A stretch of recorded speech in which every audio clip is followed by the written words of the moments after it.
no starters once again. Number 9, Julian Eberhard, is the best no starter from yesterday. Kontiolahti number 28, number 52 Paul, and number 60 Tietko not coming to the start. We have 4 minutes left. 4 minuter zum Start kommen meine Damen und Herren in Kontiolahti, Biathlon Stadion, und die 60 Beste von gestern sind am Start, aber wir haben einige noch, die nicht starten. Der Österreicher Julian Eberhard wird starten mit neuen Kopfschnitt am Start, auch nicht Thomas Kaukinas aus Litauen, man hat ja, wir haben ungefähr 3,5 Minuten zum Start. Ja 3,5 minuuttia aikaa lähtöön ja Kontiolahti eilen kehui Kontiolahden tunnelmaa ja pidetään tuota tunnelmaa yllä myös tänään, sillä todella hieno päivä Akumaliidon parisarjan tiedot. Ei muuta kuin melua ilmoille.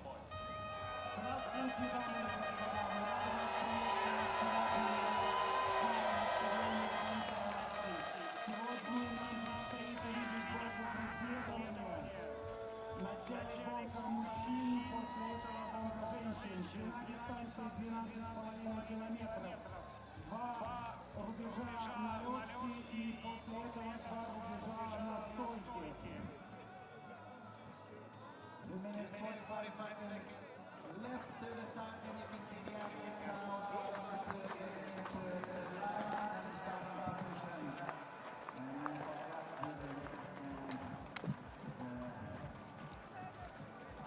Yellow start number, we have less than CC so far. Ja kun urheilijat toivottavasti paljon osoittautua tuohon kansainvälinen, pitää päälle kättä yhteen.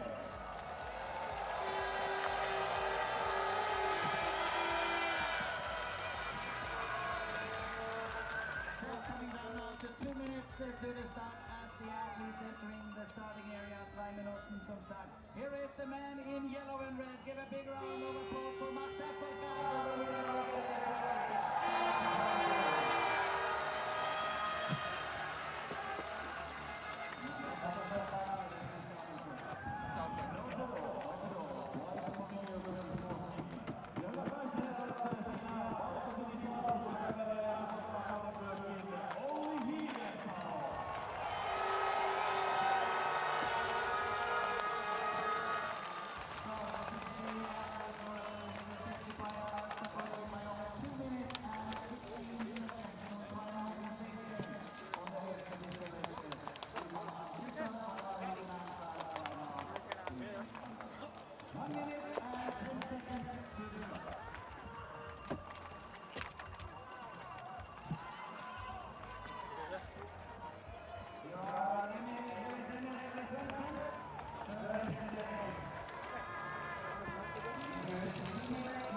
So Svensson on his own a little. He's got a 3-second lead over Johannes Tingis. I don't think it'll be long before Johannes Tingis joins his teammate Svensson, Pfeiffer, Ada, Rastaguyev, Bjorndalen are the next 4 to go.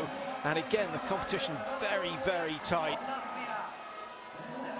Number 11 on the start sheet, Dominic Landertinger. The Austrians certainly, Mike, if you graph their form, they were mediocre in Hochfilzen, and it's been a meteoric rise since then. Incredible. Maybe pressure off, and as you say, maybe a mistiming of the form. What about Rösch, Mickey Rösch, second best German result? I know he races for Belgium now, but he certainly used to be racing for Germany. 12 is Ries, Christiansen 13, Krijmar number 14, Lucas Hoffer for Italy starting 15. About time he had a good run.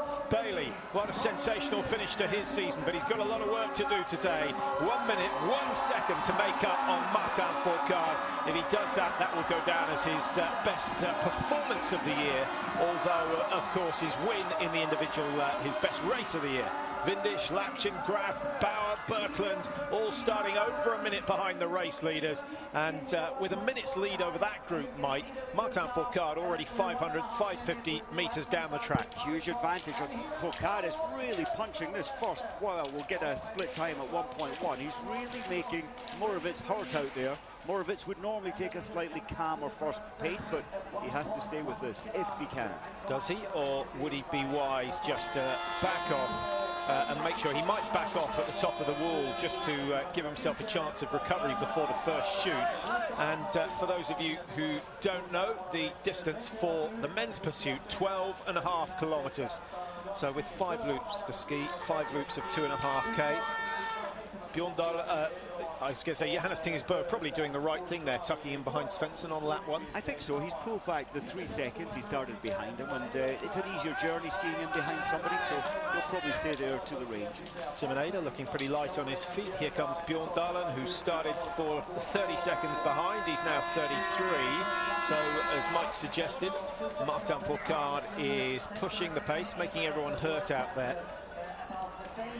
And Mickey Rösch 44 behind now, having started 42, so not a bad start for Rösch. And interesting to see the others showing Rösch quite a lot of respect there, just tucking in behind him. Very much, and I think you alluded to it yesterday, Mickey Rösch often performs better on the second day in the pursuit competition over the 4 shoots. In fact, Italy, Atos, he moved up into 6th position there from a relatively poor sprint performance the day before. Is this hurting more of it?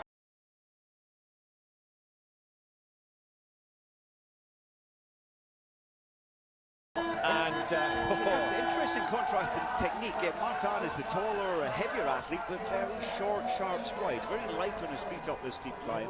Yeah, short going all the way down past the thigh. Martin Fourcade working on high arms. And what the arms do, the legs tend to follow. They certainly do. Bjorndalen, there's 3 up here. Then Bjorndalen on his own. Have a look back. He used to be the best in this climb. And he's still technically very, very good. Not as choppy as he used to be. But he's aiming for efficiency over this 12.5 kilometre. Yeah, if he can hit 20 out of 20, Bjorndalen will certainly move up a place or 2. I think with that wicked pace at the front of the field, we're going to see a few misses on our first pro and shoot. A little more wind than yesterday. Nice sunshine though, which is always good at this time of the year. Look at the chasing pack. It's mayhem coming into the range in the middle of this lot. You have to be so focused on your own process, your own breathing, and building a good position.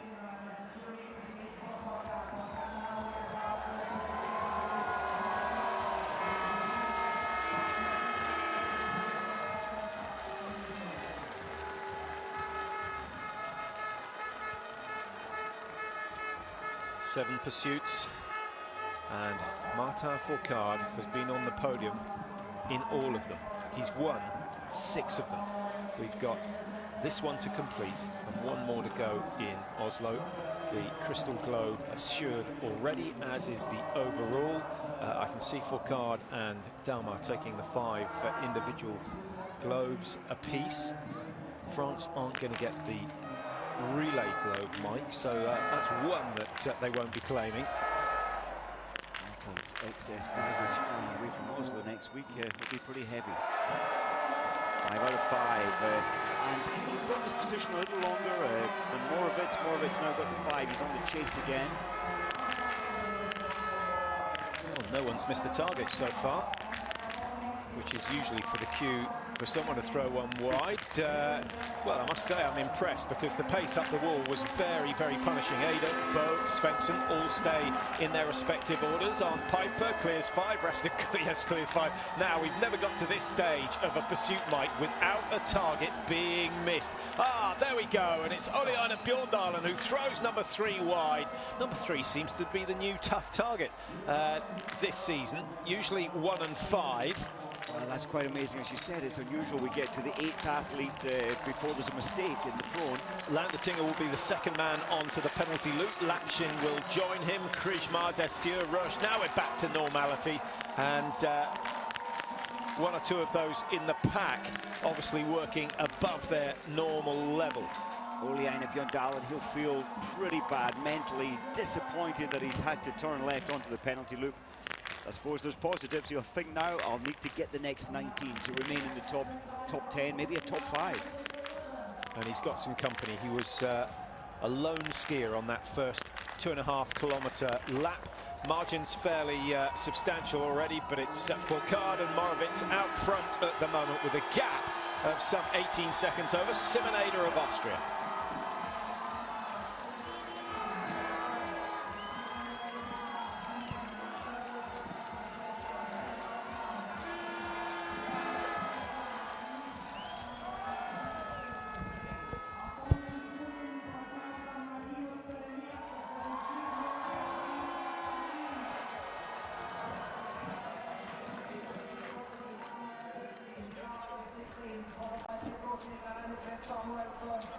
Landertinger 20 laps in rush and how is it going for Oli Hidensalo? Karuseli pyörimisatko ringissä ja mukana siellä myöskin Oli Hidensalo. Yksi ohjaustallussa ensimmäisessä tapuamalla paikalta ja Hidensalo tuo sieltä Sakkorin aivan hyvin kuluttua yleisö tekee.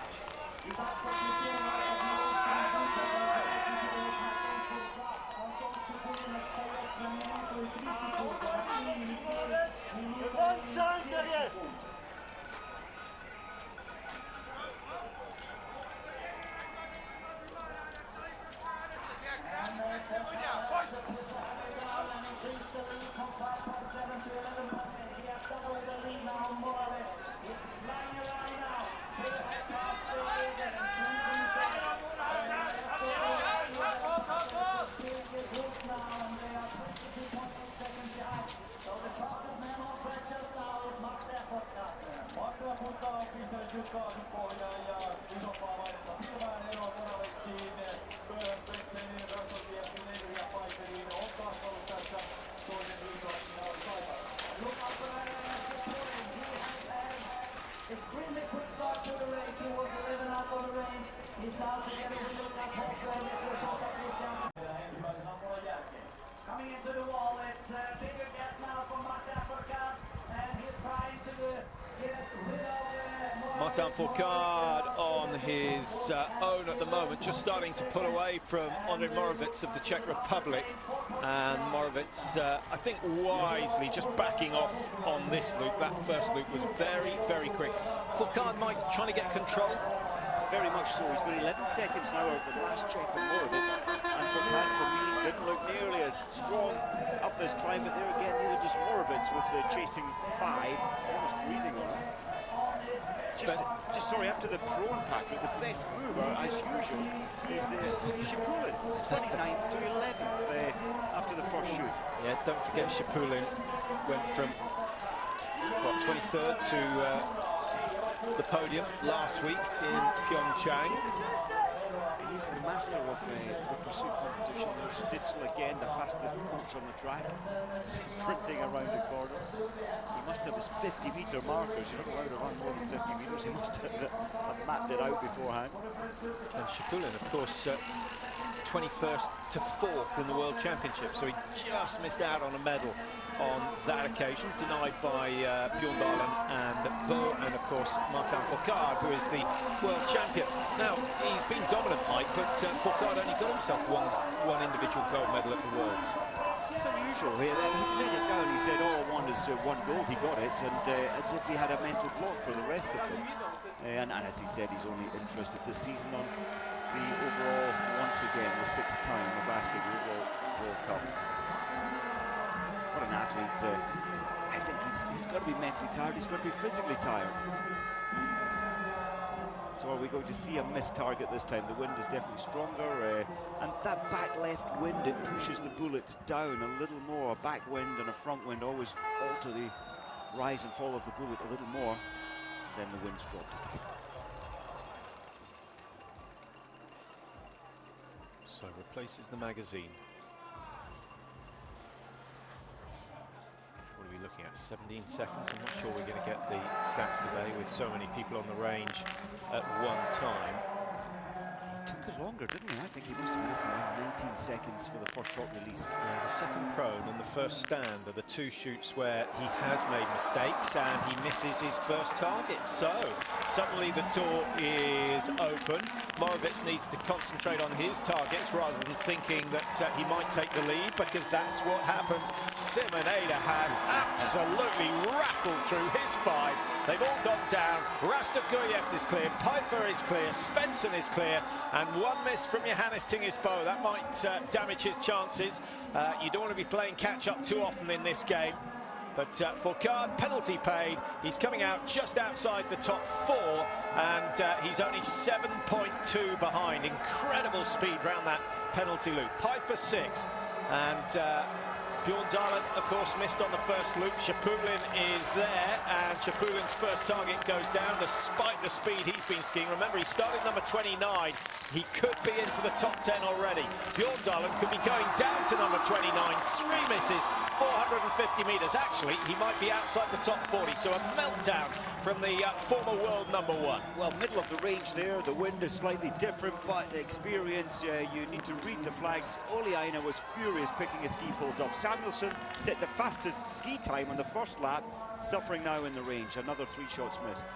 And both Burr brothers missing one apiece. Mickey Roche, he might have picked up, missed one on the first shoot. He's gone clear on the second, so he'll turn to the right rather than to the left. Not pushing the pace as we have a look at the top positions.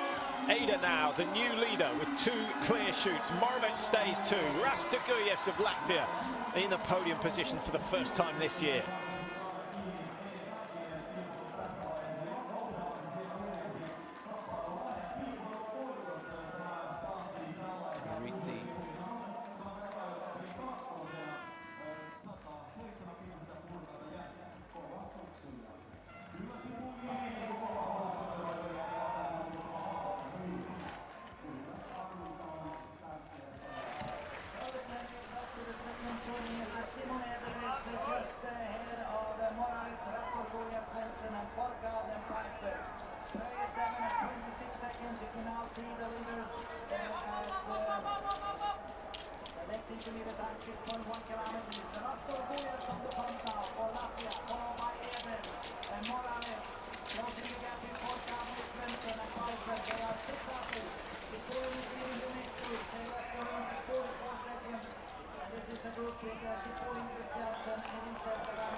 Through 6.1 kilometres, and Rastoguyevs taking over the leading duties from Simon Ada. Rastoguyevs has certainly been on a climb in form since the World Championships. Ada just behind, Moravec 1.4, so a tight group, and Martin Fourcade back up into 4th. Johannes Tingesbo through number 7 now, having started number 4. He started 12 seconds off the pace. That has doubled and cost him 3 places, as you can see. Those who've made the most ground, Anton Chapulin there, started number 29. He's up into 8th, and we're just about through the halfway stage of the race. Not quite there yet. He's gone from 1:14 behind to 40 seconds behind, so a 34-second gain by Chapulin on the race leaders. That's phenomenal. So impressive, and he's taken a further 4 seconds from the range to this point, or the previous point. So Chapulin, the fastest man, in fact second fastest. Fourcade has nearly hauled back the 7 seconds deficit after the second shoot. He's almost back with Moravec, having done that penalty. the climb. Well, this is the leading group. It'll be interesting to see Svensson at the back of the group, just being joined by Arndt Pfeiffer, 29 now, Arndt Pfeiffer, so certainly past his prime, is it fair to say that? I think probably so, but he's had 7 wins in his career. Only one of them has been in the pursuit format. All the others have come in the sprint, so it's not his favoured discipline. And Pfeiffer sitting down in 6th position, just off the tail of Svensson. Rastiguyev's confident with the pace that he's setting, and well, Fourcade undoing the damage, 7 seconds behind coming out of the range. He's closed that to 2.9, and actually Fourcade's been on a recovery phase for the last kilometre and a half. Well, you're right. Fourcade went so fast from the range to the 1.1 kilometre from the range point, and now he's resting in. So I think we can anticipate Martin Fourcade shooting the fastest in this next standing to try and get his lead time again. Johannes Tingesbo, who's gone from 26 behind to 23, but he still doesn't look himself. We thought he looked a little sluggish yesterday, Mike. Can you recover in 24 hours? Not really, not after a 10-kilometre. Okay, it was only 22 minutes racing, but it's maximum effort. And I thought he was maybe subdued on the training, the preparation they'd been doing, having not gone to Pyeongchang, but wanting a very successful Oslo next weekend, the World Cup finals. Well, someone else we should mention as we watch the leading group come in is Alisiev of Russia, has gone from 27 to 8. He's still ahead of Shapulin, who started 29th. Good gains also by Christiansen of Norway. He's turning out to be the best marksman in the Norwegian team at the moment. Very, very consistent. Hoffer's gone 15 to 11, and Garanichev, who always gains in the pursuit, 23rd all the way up to 12th. Bailey of USA 16 to 13, and Pedrushny of Ukraine 26 to 14.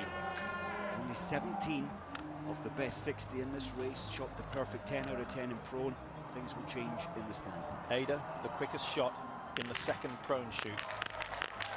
Martin Fourcade first to strike, 2 down. Rastiguyevs with his first miss of the day. Svensson's clean at 2. Ada, 1, 2, 3, 4, throws number 5 wide. And guess, oh, Fourcade misses his chance. All of that leading group miss a shot, and there's a chance now for Arndt Pfeiffer to take the lead, which he will do so gratefully. He's going to be mighty surprised when he finds that he's number 1 on the tracks. Do you want to lead the penultimate loop? Not always, because suddenly the psychology changes. He's amazed that he's now going out first, having been at the back of that lead group coming in. And I'm so surprised with Martin. He very rarely misses his last shot, but he was the first to release. He had 2 down before the others had even fired the first shot. But there is risk with that. He was gasping for air. Now, everyone's been hugely impressed with what... Oh, that was bad. Was that Shapulin? Yeah, getting tangled. Getting tied up. And Garanichev missing 2, so suddenly his climb up the order is coming to a halt. Hoffer slightly delayed as well with 1 miss. Bailey misses, and suddenly the mistakes are coming thick and fast. A chance for Mickey Roche to get up near the top 15, but 1, 2 misses go wide. He rushed those last 2 shots, and he's going to pay a very, very heavy price for that. You saw Mickey Roche's body language deflated with missing those 2 last shots. Well, this is where it gets complicated. When you have a pursuit as tight as this, there's competition for the positions on the range. And just looking at the order, we've got Pfeiffer out front, 18:43 the time. His margin just 8 seconds over Simonada. Morovitz still up in the top 3. Remember, he started number 2 today. And Martin Fourcade dangerously close in 4th.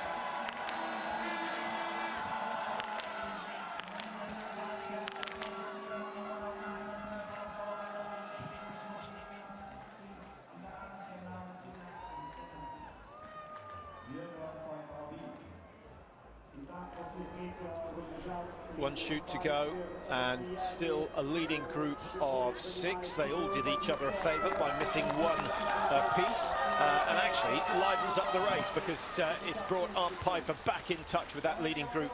Pfeiffer didn't manage to stay with the pace of the leading 6 on the last loop. I wonder whether he'll decide to try, well, is he going to opt to try and hold the lead, or do you think he'll just take his pace on the climbs and hopefully do exactly the same in the range as he did last time? He must be thinking that strategy, because you don't want to lose 8.6 as quick as this. We're not even at 1 kilometre from the range, and it's a very easy 1 kilometre, so clearly Piper's just wanting to go in with the group and just shooting like he did the previous time. He may well find himself out first again. Yeah, we might find that Fourcade decides to put in another burst. If he does so, it will be on the second climb, the one just before the range, and I think he'll fancy his chances of opening up a lead of 20-30 metres by the top of the climb. What about Šepulin? No shots missed, one of the few who've hit 15 out of 15, and he's really in the chance for a podium position. Through 8.6 of the 12.5 kilometre race, Šepulin now just 21 seconds behind. Remember, he started 1:14. Christiansen, good gains from him. He started 13th, 48 seconds behind. So he's taken some 26 seconds off the race leaders. And Johannes Tingesbo, I'm afraid, going the other way. Started 4, he's down to 9th position, but he's still only lost some 13-14 seconds. So with a clear shoot on the final shoot, and the Johannes Tingesbo that we saw in the pursuit in the World Championships, what was that, 3 weeks ago, there's still a chance he could get into the top 5. I think the race, look at that, these first 6 athletes, of course, just 3 seconds separating them. And then you've got to go back to Šepulin, 21. Šepulin still has a chance for a podium. But it just depends on how many penalties this group will call. Fourcade, now he missed his last shot on the first stand. He'll be talking himself through the process, but I still think he'll go in fast, and I think he'll be one of the first to release the first shot. He'll try and manage that final shot better this time. Now, when we were in Ruhpolding, we were talking a lot about his final shot because he was doing so well at clearing the last 5. This season, 22 races, 13 times he's hit the last 5, always in the standing position. But recently, he's only managed that in 2 of the last 8 races, so it's no longer his ace card. And maybe just subliminally your mind is picking up on that, the bad habit, so you begin to doubt, or at least you begin to think. And look what Fourcade did there. The turn of pace 3/4 of the way up that climb has destroyed those 6. Šepulin was just beginning to get close to the pack, but it's still 21 seconds. Yeah, Šepulin looking tired, but there's no surprise there. But at least he's avoided the penalty loop, and you don't do 150 metres for nothing. Johannes Tingesbo has what's he done? 3? No, he's only done 2 penalty loops so far, but struggling to get himself back in contact with the leaders, and the margins widening between positions 1 and 9 at the moment. So we've had 13 wins. I think everyone's impressed with what Fourcade's done this season, Mike, but many feeling it's time for a different winner. He's playing little tactics there. He's saying, okay, Svensson, you lead it in, and letting the door wide open. Yeah, there is a bit, but it's, I mean, when you're watching perfection, it's always nice to watch perfection. Fourcade is really in that place. There's no doubt that this is the most impressive season we've ever seen. Some will argue that, okay, Bjorndal in 2004-2005 missed 7 races, so he would have notched up, highly likely to have notched up more than 12 wins. But the fact that Fourcade has not sat out any races, he's just not had a bad race. 8th is the worst he's done. That's only happened once. Oh, well, 2 mistakes. Yeah. Did Fourcade? I didn't quite see that. Did Fourcade catch Svensson's ski? Yeah, well, Fourcade tripped, and his ski tip got the bottom of Svensson's leg, if I saw it right. Now, that has really given Simon Eder another opportunity, because Eder generally shoots faster than anyone else. Fourcade with a miss. Eder on 3 out of 3. 2 misses from Fourcade. We're going to get a new winner surely now. But Eder misses 1. Svensson misses 1. Rastagoyev's with 3 wide. Morovitz with 1. Svensson and Morovitz. Hey, and guess who's coming through for the second time in a row this race? On Piper clears 5. Now, this time, Mike, he might reap the rewards of taking that penultimate lap steady. Well, we saw Fourcade attacking up that steep wall of a climb and hurting himself more than he hurt the rest, or his strategy's just not working well. Šepulin, 0-0-0, and he's going to miss 2 as well. Well, what is the margin? What is the margin? It's Simon Eder chasing, And Ada had no problem taking 6-7 seconds out of Pfeiffer on the last lap. He's got to do the same again. Moravec, his chance to get the win that he missed by just 0.6 of a second yesterday. He's in third. Svensson 13 down. Those two, Svensson and Moravec, could work together. Here comes Fourcade, 27 seconds. We've seen him close 17 on the last lap. He's not going to get 27. It's unlikely, but look at him go. He's just watching the athletes ahead and he's thinking, right, I'll get the first of those, then I'll get the next one. That's the way he operates, and he'll be so angry he missed 2 in the final 5. And actually intelligent skiing from Fourcade, because the faster you go out of the stadium, the quicker you hit the downhill. And if you can gain 5 or 6 seconds on the downhill, you're then in a good position to challenge for a top spot. Christiansen in 6, Hoffa 7. Where's Shapulin gone? Has his climb? Well, no, he missed clean shooting. He missed how many? He missed 2. He missed 2. 0-0-0-2 for Shapulin. So this is the little incident that I think probably put Fourcade off, but it was his of his own doing. High right with a 4, high right with 3 and 4 going wide. Number 5 goes down. Yeah, he looks at the targets and says, I can't believe it, but it was a bad miss. Yeah, it was, and the other one was there at just off 3 o'clock as well by 1 centimetre, and I think he was just running out of air. He just didn't get enough breathing. The chase will be on. This hill is 55, 60 k's, and this corner is quite brutal. Now, Pfeiffer's lost, he's lost 6 seconds to Simon Ada already, Mike. I think it's the skis. He's absolutely crawling on the downhill section. There's no way he's not going to get first. I don't think he's even going to get in the top 3. And that's why the last time he went out with 8.5 lead, and of course they'd already caught him. That's the easy part of the track. I agree. It's his skis. His servicemen so often get it right, but not today. He can't win them all. Well, guess who's coming round the corner? Guess who is starting to challenge? It's Martin Fourcade. Moravec is going to fight all the way to the line. Simon Ada will know exactly what's going on behind. He cannot afford to ease up, but the second climb is the one where Fourcade so often makes the move. Fourcade is coming, he's coming fast, and he'll realise that our Pfeiffer skis are so slow, he has certainly a chance of even catching Pfeiffer. Moravec, 5.8, he's closing the gap. Fourcade was 27 behind, he's now just 16, so 11 seconds gained. 11.1 completed, 1,400 metres to go. It's going to have to be another superhuman effort from Fourcade to win this one and notch up victory number 14. Ada looked good to me. Svensson, I think, looks tired. Pfeiffer, I think, is going to have it, Mike, simply because he won't have any glide into the stadium. And Moravec, after yesterday's disappointment, how hungry is he going to be? He's hungry. You could see he's dog-tired there coming up this climb, but he smells another opportunity for a podium, and he will absolutely fight for it. Simon Ada looks to his left, and he'll pick up on the yellow bib. That's just what he didn't want to see. So only 10 metres or so between the leading 4 athletes. Ada, I think, having a little breather, just preparing himself for the final big climb up into the stadium. Still Fourcade, 85 metres or so behind, and this is the start of the wall. Who's got the energy to put in a burst? And it's going to take a massive effort to get the win. Svensson, tempo's still low. Pfeiffer hanging in despite the slow skis, and Simon Ada the first to turn up the tempo. Simon Ada has taken the initiative, but Fourcade, he's realising that he's running out of time. He's going to have to really attack this wall for the 5th time, but it's just too much, I think. Svensson, he's got the tempo, he's changed gear, he's going wide, or passing them, or trying to on the left side. Svensson's a very good finisher. Well, he is when he's in tip-top shape. We haven't really seen that this season. Good strength from Ada. He pulls clear. Pfeiffer still holding on to second.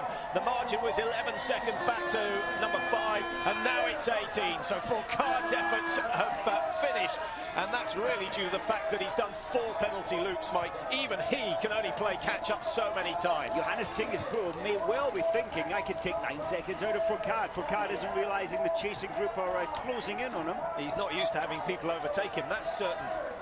What about just looking further down? Sean Docherty, we've always believed in him. I have. 44th to 19th. Perfect score on the range. Ada's still there. Svensson's still close enough to challenge, but he's running out of time. They come down towards the stadium, then they break to the right. 150 metres to go. First time we've seen Pfeiffer in a sprint finish for many, many months. Here we go then. 150 to go. Ada still has the lead. Pfeiffer Pfeiffer looking for the outside lane. Svensson's given up the chase. He's not going to make it, which is very disappointing.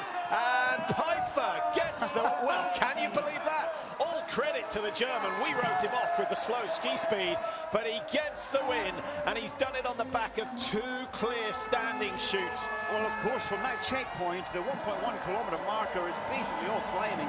Yes, the skis affect you, slow skis affect you on the uphill as well, but at least he wasn't able to be passed on any fast downhill sections. Yeah, but extra credit for Pfeiffer, because losing 7 seconds on the downhill, you know, puts him at a massive disadvantage. Incredible. He really paced that beautifully. He kept some reserve somehow, somewhere, to take his first victory. Moravec 4 off the podium, missing out by a slim margin again. Fourcade 5, Hoffer 6. So that's the 3rd time this season Fourcade has finished in 5th position. It's only the 4th time this season out of 23 races that he's not been on the podium. Hoffer 6, Johannes Tingesbo started 4, finishes 7. Christiansen, another good performance from the Norwegian. Clear shoots, Mike, Arndt Pfeiffer, of course, one of them. Well, Sean Doherty, for me, is the only one, and certainly in the top 25. I'll just look a little further back. I know only one athlete, Doherty, with that perfect shoot, and of course Pfeiffer the winner. So Birkeland ahead of Doherty. Doherty for USA, 18th position. He started in 44th position, so that might well be the biggest gain of the day. You've always been promising that he's going to come through and show his true colours. That's probably the best performance we've seen from him this year. Very much so, and of course he had his setbacks. He had glandular fever coming into the season, came into racing after Christmas, so just coming into form. Maybe next week in Oslo could be his first podium at the World Cup. And I think what we saw over the last kilometre, Mike, was a case of those who've done penalties finally paying the price. Yeah, and even the amazing Fourcade, he tried to close that gap, but as you say, you've been on that penalty loop 4 times. It's very hard to come back from that. And look at Björn Dahlen, 29th, having been round the penalty loop 5 times. Yeah, he started number 8 today. So a rare win for Arndt Pfeiffer. It's the 8th in his career. He tends to pick one up every other season. 35, the winning time. What was so impressive was that second stand shoot, Mike.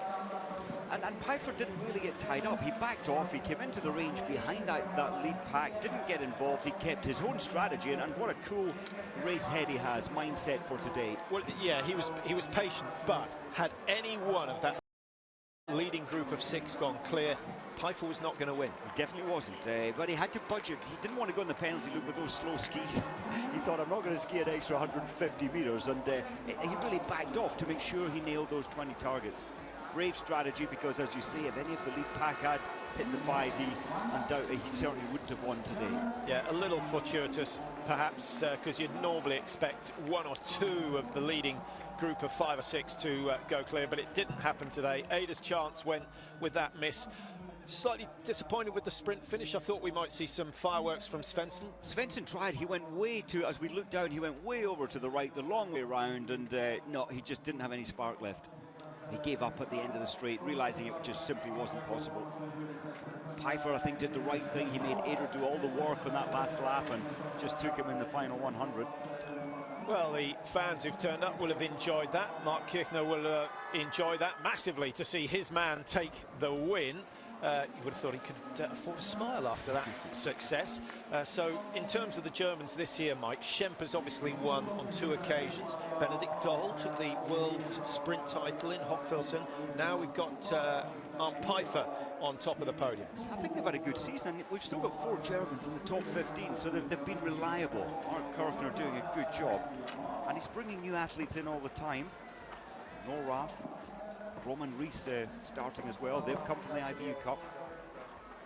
He told them all he'd be doing that this season, and it's kept them on their toes. They have to perform well, or they'll be moved out to the IBU Cup. Lindstrom, disappointing season for him. I think he'd agree with that. Huge potential. He's won World Cups before. Arndt Pfeiffer, as we mentioned, now has 8 victories. What's he been, 24, 25 times on the podium in his career, but he's a massively experienced athlete. He's been around for a long time, and Pfeiffer now well, he was the leading force in the German team, took over from Mickey Grice, really. Yeah, great to see him back on top of the world.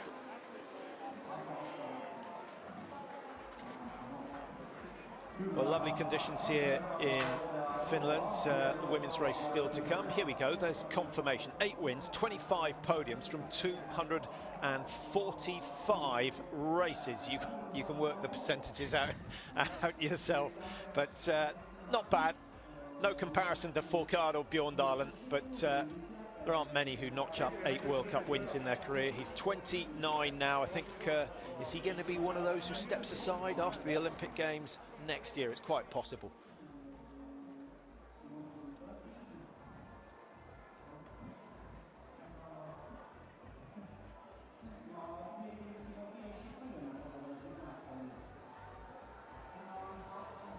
Well, Martin Fourcade for once found that 4 targets was too many. He won the sprint, missing targets, but not today. It's Art Pfeiffer who claims the win, and Germany will be hoping for more success in the women's a little later on.